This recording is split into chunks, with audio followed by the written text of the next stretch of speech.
Welcome to Everything's Not Black and White with your hosts, Lala and Brian. Hey, everybody, and welcome back to today's episode of Everything's Not Black and White. We are the podcast that sits in the gray, challenge what we've been taught, and ask better questions about power, systems, and lived experience. Today, I am so excited to have a conversation with someone that we have found recently, and it is one of those great conversations because it reminds us that equity isn't just a value statement, it is a responsibility. So our guest today is Dr. Eugene Manley Jr. He's a biomedical scientist turned social impact leader and the founder and CEO of the STEMM and Cancer Health Equity Foundation. With over 2 decades of experience across engineering, molecular biology, nonprofit leadership, and workforce development, Dr. Manley sits at the intersection of data, policy, and deeply human experience. His work is shaped not only by science, but by witnessing loved ones navigate dismissive and fragmented healthcare, and by personally experiencing medical racism firsthand. That moment became a turning point, transforming how he thinks about accountability, compassion, and what it really means to build systems that don't leave people behind. And today we're going to be talking about making equity measurable, why trying to fix everything at once often fixes nothing, and how empathy can and should be a performance metric. These are things that are very near and dear to my heart. So Dr. Manley, welcome to the show today.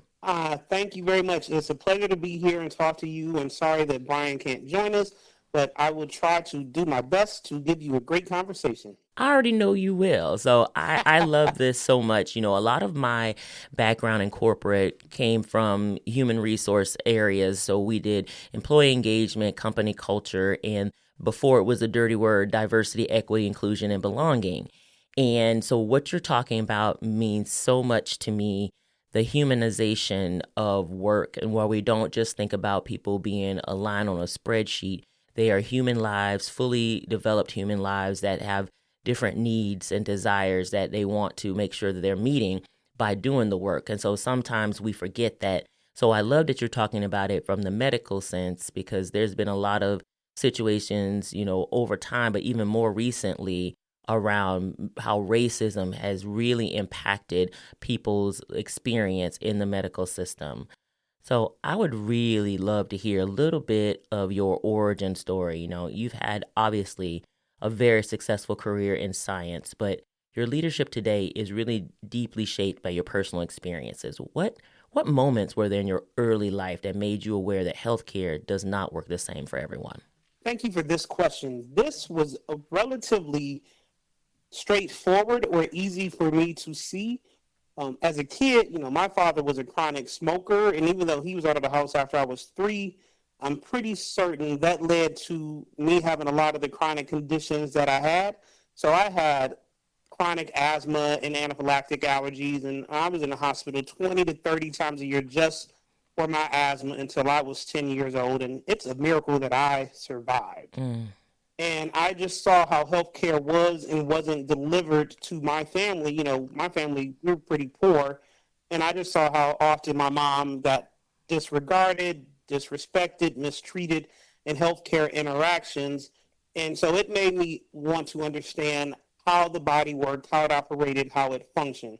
And that probably put a burgeoning or preliminary spot in my mind about science, because one of my earliest, not my earliest, but one of my earliest science fair projects was to look at the amount of tar and nicotine in cigarettes. And of course, I learned, I think it was Camels, because they had like no filters and they were just bad. Horrible. But that started a whole lot of my indirect inquiry into science, and it really didn't get strengthened until my science department head in high school realized I had an aptitude for biomedical research, and she helped me identify my first summer research job at the Michigan Cancer Foundation after 11th grade.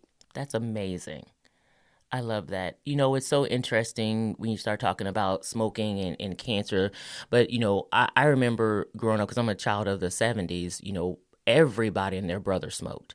Then they had the, you know, the ads that would make it, you know, smoking is cool, smoking is sexy, you a boss if you smoke, right? And so that was kind of the whole aspect of it. And they didn't have the warnings that they have now. I remember, I think it was C. Everett Koop, who was the Surgeon General at the time, that came up with how smoking was so bad, and they had to put those warning labels on things. But before that, I remember being a kid having candy cigarettes. It was such a thing for people to be remember smoking. That too. I remember the candy cigarettes, but and a lot of people don't realize in the Black communities, many of us were heavily marketed tobacco. Oh, absolutely. Through Ebony, Jet. Yes. Through tobacco actually supported many of the inner city community groups and local groups because the cities couldn't get funding from often the state or federal. So tobacco came in with all this money, and then you sort of had to hold your tongue when people started learning about the real damage from cigarettes. And what a lot of people don't understand is so many Black people that smoke believe that, I have my menthol cigarettes, so they're better. Right. They're actually much worse. The menthol molecularly, I know that was not the focus of our conversation, but the menthol has this kind of cooling effect when it's inhaled. So it masks the searing heat from the tobacco inhalation. So it makes people think it's better than just regular non-mentholated cigarettes. And so what happens, you have something that's addictive, that's tobacco, with something that's kind of sweet, which is like menthol. And then you have two addictive things together, so it makes it much, much harder to break. And that's how they heavily marketed it to inner city communities. Yeah, that's facts, because I remember my mom growing up, she smoked menthols. And, the funny part is the time that my mom stopped smoking was when I was pregnant with my youngest child, who he will be 24 in February. But she stopped cold turkey. She says, I don't want to do that to my grandchild. I don't want my grandchild to be around that smoke. So it was something that she did cold turkey, where I know a lot of other people in my family, one of my uncles had emphysema from smoking all that time. There's so many things that, the Black community, especially because we also don't trust the medical, industry either, that we could have prevented many things, and we did not get the care we deserved because of how we were treated. So I am so appreciative that you are bringing light to this work. I know you've talked openly about experiencing the medical racism during a hospital stay, but when you talk about how did that experience actually shift your perspective and also your sense of responsibility? Ironically, I saw a long arc of, Black and Hispanic and other underserved populations not getting care they were entitled to, not getting biomarker testing offered, not getting access to trials. And then even in my own experience with my mom until she died earlier this year. But it really crystallized why I run my nonprofit, because I fractured my ankle end of December last year on a slip and fall. And I was in a boot for 6 weeks, and then I went and then fracture healed, but the surgeon said there was so much damage that we needed to do reconstructive surgery of the foot. So I had to do reconstructive surgery in March. And the issue was, I had a great surgeon. He was a chair of podiatry. Him and I were in agreement. He knew I had a biomechanics background, and we had came up with a comprehensive treatment plan. I was prepared for the pain. I know, because I already tore an ACL, so I knew what the pain was going to be. And I just asked, could he put me in skilled nursing for a few weeks, only because I don't have any family out here in New York. I live alone, and when I first fractured the ankle, the first week just in crutches and a splint was impossible. So I can't imagine having one leg completely out of use and having two hands on a scooter or a walker and then trying to ambulate, because you can't do anything if you have to hop every step. Right. And so he agreed, and so that was the plan. Unfortunately, after we got out of surgery, the hospital staff decided that because apparently at that time I'm on Medicaid, they assumed I'm poor Black and on Medicaid and that I know nothing. And so the hospital physical therapist lied in my medical records, which I did not know until 3.5 weeks later, and said, well, patient has no pain and can ambulate. Wow. And then the OT confirmed the same thing in their notes, which is impossible because I have a surgery that you're supposed to be non-weight bearing for 6 weeks and not supposed to be any weight at all on the foot. So you cannot ambulate and not have pain with that procedure, especially when I was getting Percocets every 4 to 6 hours for basically the first 5 to 6 weeks after surgery. Wow. I had hospital staff try to give me early discharge notices on a Saturday evening, less than 48 hours after admission, even though they had this back time for 9:30 a.m. that morning. So if they were going to file that insurance receipt, well, it was filed at 9:30, which meant they met the 24-hour threshold that they have to notify you before you have to appeal for a discharge. But I said, no, it was at 6:30 p.m., and there was no way I was going to reach insurance on a Sunday morning by noon, especially because it was a Saturday night. And I said I had not seen a caseworker or a social worker, and so this is illegal. And then they had signed it, patient refused to sign and stuff. And said, I didn't even sign this, so none of this is valid. And then I'm just going to give you a quick cascade. They had a hospitalist later, then asked about my ability to pay, which is not their job. And then on discharge, they even wrote in a chart, patient has a caregiver, which was the sole reason the surgeon was trying to get me skilled nursing. And then the hospital repeatedly doubled down on their behavior and never acknowledged that they did not even do guideline concordant care. It's frustrating and infuriating both at the same time. And Yes. I will have to say to you, like, that happened to me on multiple occasions. That when I went in actually to have my youngest child, I actually flatlined on the table. It was a botched epidural. And I flatlined on the table. My mother was in the room with me, and she was so afraid that it was going to be me and my babe just not making it. And it was super scary for her. But I had an incredible nurse who mobilized into action. She shooed away the anesthesiologist and said, get out of here. And then she did whatever she did and saved both of our lives. And I had some small complications afterwards. My son was fine, but I had some complications afterwards. And I actually remember writing to the CEO of the hospital and said, this is not the kind of care that you should be giving to anyone. And I said, my life and my child's life was in your hands for this team, and y'all failed us.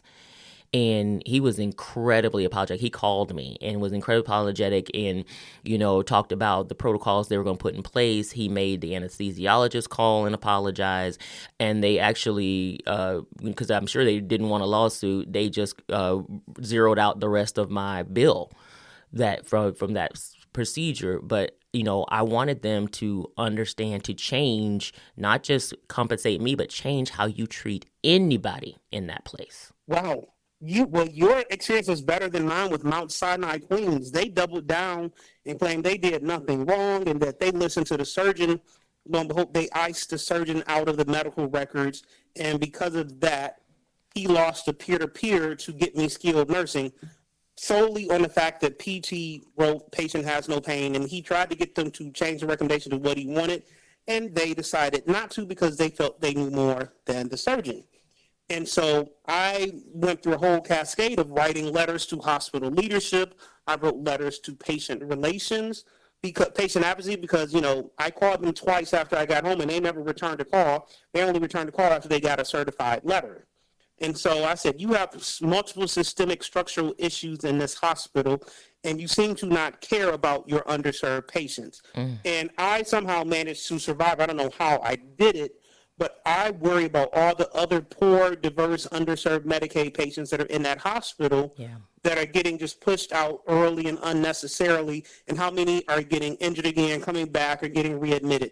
And no one knows because they seem to not want to take accountability. That's right. And that's the start of anything getting resolved, is taking accountability. And that's a big deal. And so I'm so sorry that you had that experience, but I'm also encouraged that you had that experience and you were like, I'm going to do something about it. And so then you started the foundation. So tell me a little bit about how that came to be when you said, okay, I need to do something different here. Ironically, I started the foundation about a little over 2.25 years ago, but the experience with the hospital this year really reinforced why I do it. But what this experience did is slightly shifted me, not that drastically, but a little bit more into policy and educating people about how to navigate healthcare systems. So now I've developed, a framework for what you do when you're going to a hospital, how you need to have a medical proxy, how you need to read your medical records in real time, how you need to be able to, who you need to file with Medicare, your insurance, the hospital, the Joint Commission, and all the other governing bodies, because if they get enough complaints, then a hospital will have to take action or they will lose their certification. Yes. But the genesis of my nonprofit is more broader, and that was built over the arc of my life and trajectory, and just what I saw my parents, my mom in particular, face navigating healthcare, what I saw as I transitioned into the nonprofit space and had worked at 2 lung wards and saw that a lot of Black and underserved populations weren't being represented in materials. They were reaching out to me to ask me to develop content and programming, and they just wanted to be seen and heard and respected. And so part of that led to me launching the annual Lung Cancer Health Equity / Interventions Conference that brings together multiple stakeholders to not just talk about problems impacting these communities, but what solutions are being created.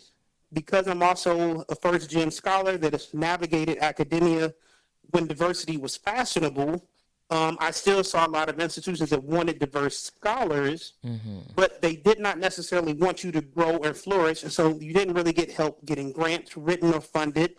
You still had to subscribe to groupthink, and then some people wanted to be put on pedestals. Yep. And when you're from inner city Detroit, you're not good at putting people on pedestals. Right. You just Right. it's just And you shouldn't have to, but you got to play this game sometime, which doesn't make sense. And this is sort of the sad side. And then the third side is just, making sure we get people information and resources to help them navigate care. My mom would get medical notes and the doctor wouldn't take the time to explain stuff to her, but would say, oh, it's in my chart. Well, no patient's going to get to page 5 of my chart to get through jargon. So one of the other things we do is try to break down this information through patient-facing, patient-friendly infographics. Yes. So that's sort of the 3 areas, like sort of getting the kids exposed to STEM at early ages and helping them navigate their careers and get into the workforce, really overcoming the barriers, and then getting the lung cancer awareness. Yeah. I love all of that. My mom and my sister are both STEM scholars. My mom worked in biology and chemistry even in the 70s and 80s and 90s, which was, usually unheard of. That's a time where not many women were in those spaces at all. They were not. She was usually the first and usually the only. And, my mom is still wicked smart. She's still with us, but, she was way smarter, honestly, than a lot of her male and white male colleagues, but they never gave her the benefit of the doubt. They never paid her ever close to what they were getting paid, and she was outworking them, outshining them all the time. And so that disparity by itself was there. But my mom did so much work, from everything from working for the USDA to working for nuclear power to working for Food and Drug Administration, like so many things that she got exposed to and saw, and had so much capabilities even in her career in telecommunications. So like really a well-rounded place of learning, but still never really given the flowers that she deserved. And my sister does information technology, has worked for them for 30 years and could tell you anything about a computer here, there, and everywhere.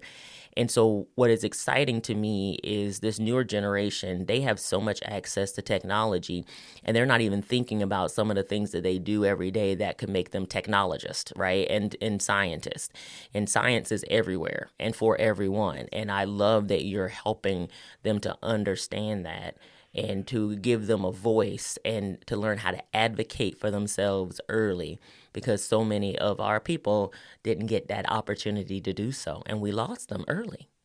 Yes, they didn't get the opportunity. They got pushed out, forced out, silenced out, or used like, well, I need to keep my job, so I need to keep my mouth quiet because, it's hard to get another job. It just is. Yeah. It absolutely is.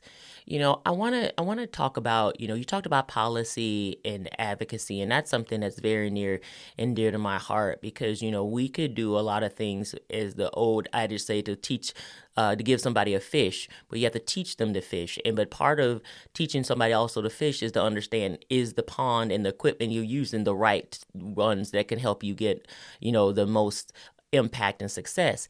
And I look at how our governments are formed, whether it's your local government, your state government, or the federal, which is a hot mess right now. But when you think about that, I think about the work that you do as your nonprofit, and there's the beauty of philanthropy that helps so much with some gaps, but we need to be taking care of the systemic problem at the root to be able to have people have a healthier life and a more well-rounded life. So how are you helping people really learn how to advocate in that space, not only for themselves when they're in a hospital system, but how to make sure that their elected officials are understanding the impact that needs to be made and that they can move forward to make those changes? There are a couple things that you can do. So there's policy advocacy, and so that's the place I'm getting more into, and making sure that patients know how to navigate the healthcare system, how to report issues and challenges, how to make sure stuff is certified, mailed, how to make sure if you're going to reach out to your lawmakers, know which district they're in, but also things that compel them tend to be storytelling. Mm-hmm.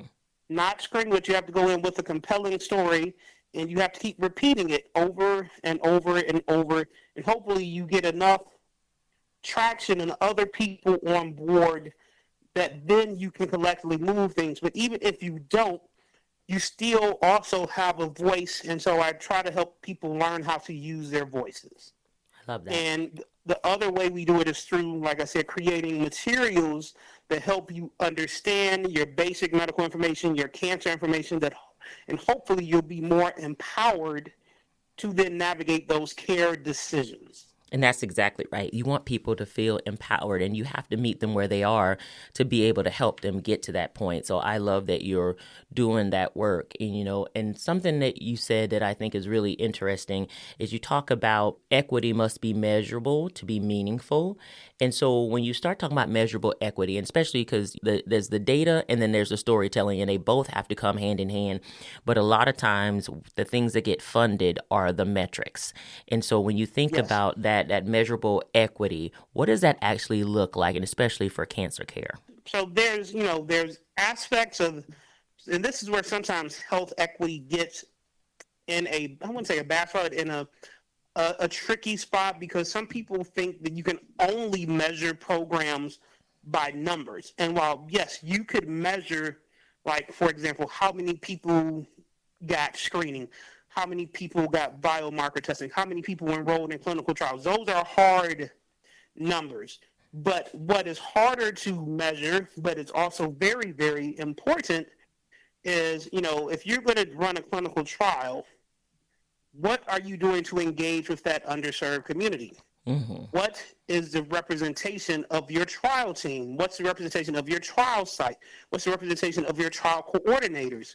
Do they look like the community you're trying to reach or serve, or are you just coming in to do your trial and run away? Right. If we go back to my example of Mount Sinai, Queens, you can say you're a Joint Commission accredited hospital, but if you did this to me when I was at my lowest point in life and had no agency and really couldn't speak, then why would I ever trust you to go do a trial? Because, you think your data is important then, but when I'm on the other side of healthcare, I'm not important. So you can have measurable equity, but then there are also how people feel, how they're sensed, how they're perceived. And so you have to, think of both of those terms. And what I want people to also know is that, health equity is not something that can be done fast or overnight. It takes a long time to change systems, so you have to try to change one piece or one step at a time. Yep, absolutely, because it could get very overwhelming if you look at the whole structure of how many things are wrong. So you can just get one thing in and get that done, and then honestly feel the celebration of getting that done, and now you can move to the next one. So I think that is exactly the way you need to do it.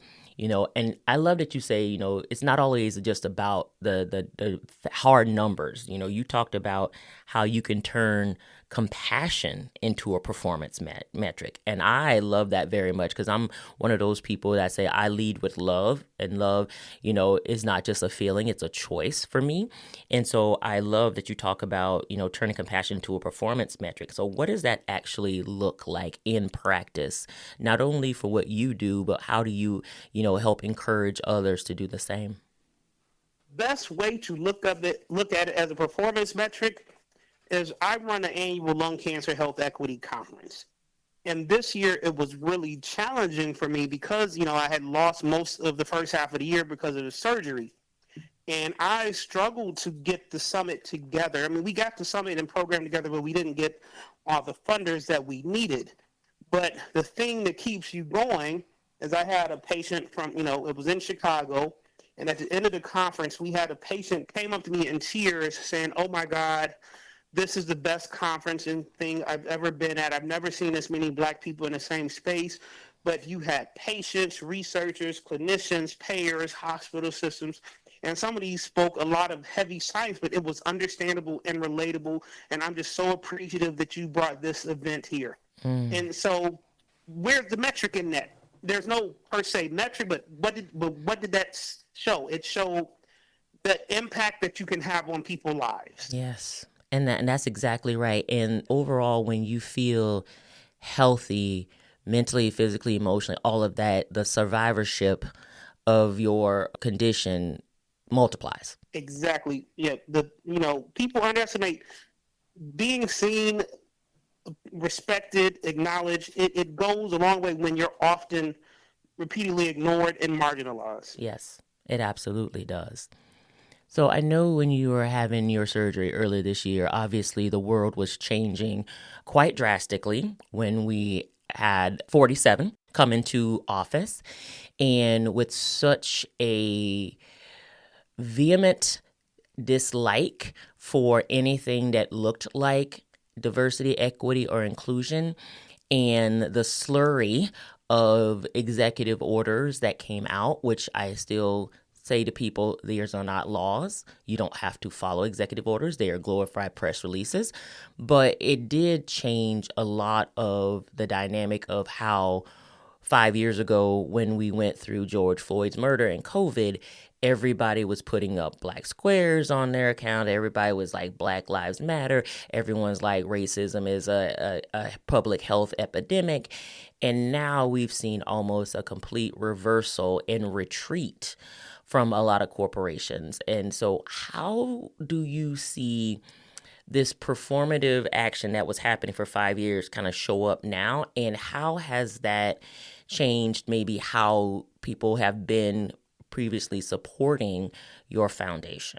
What you mentioned is something we see cycles again and again and again. Every time society takes 2 steps forward, we end up taking 1 or 2 or even 3 steps back. So, and this is just a very prolonged thing, but we all saw this coming after George Floyd. I mean, unless you're living under a rock, right? We knew there was going to be some backlash. And so what it's forced a lot of organizations to do that really rely on government funding is to change terminology in their grants, and it has to be how it impacts all, which is still tricky when you're trying to do a breast cancer grant or an ovarian cancer grant that impacts women, but there it is. So now a lot of organizations are having to change how they write their grants, what they say, scrub their websites, just to be more palatable to this environment.